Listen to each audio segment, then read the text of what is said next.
it would be the lack of infrastructure in Arab publishing. We don't have the same distribution networks. We don't have the same look at international standards or use of international standards. But at the same token, when you think about what is the difference between the Western publishing industry and the Arab publishing industry, you can kind of place it on a time frame, because you can compare Arab publishing to Western publishing, for example, the UK publishing industry of the late 1800s, where publishers were completely vertically integrated. They tended to be publishers, bookstores, printers, distributors. They did it all. The lack of a books in print catalog and other kind of parallels can easily be drawn, with the exception of the fact that we now have the internet and the mobile phone, which will allow us to leapfrog into a modern publishing industry quite quickly. A certain amount of infrastructure behind it can be viewed as chaotic, but at the same token, that chaotic industry can also be viewed as an industry of extreme opportunity. In such chaotic markets, one has the opportunity to shape how people read through mobile devices and e-publishing.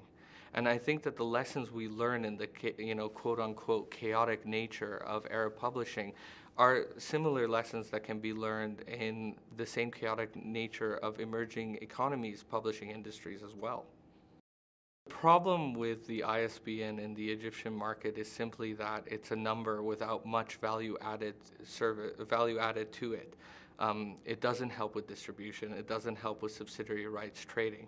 However, I believe that with the maturity of the publishing industry in Egypt, when people start to realize that really in Western publishing context, the ISBN is the linchpin of the publishing industry, so too could it become the linchpin of the Eastern publishing industry as well. It just takes time, and it needs the patience for the industry as a whole to mature. And it doesn't have to be the ISBN. There's a lot of opportunity to introduce other standards or think of new ways to kind of classify the book and understand who are the rights holders and where does this book originate from. Ultimately, we will need some kind of standard to regulate the book trade, but whether it's the ISBN or some other standard, such as, for example, the ISTC, is yet to be determined. And also, when we are looking at things like the mobile edition versus the ebook edition versus the print edition, we're going to see an emergence of kind of a dialogue between Eastern publishers and Western publishers, as well as Eastern publishers and Eastern publishers on kind of how to keep track of that. Will it be kept track through the ISBN?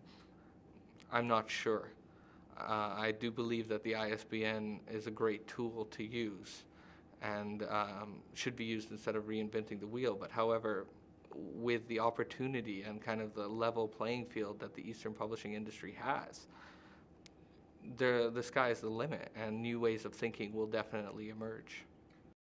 In the relationship between the mobile, and print publishing industry in a market such as the Arab publishing market is one where whatever reaches the most people and is the most efficient to use will be the one that will be most readily adopted. So that doesn't necessarily mean that it will be the mobile phone, even though there are the most mobile phone users. It really is about the user experience, and in the Arab cultural context, it remains to be seen which medium will win.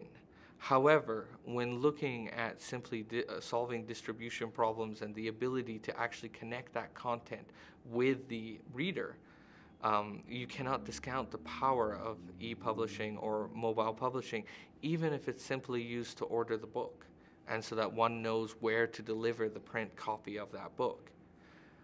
The relationship is yet to emerge, but the relationship will be there, and it will be quite strong.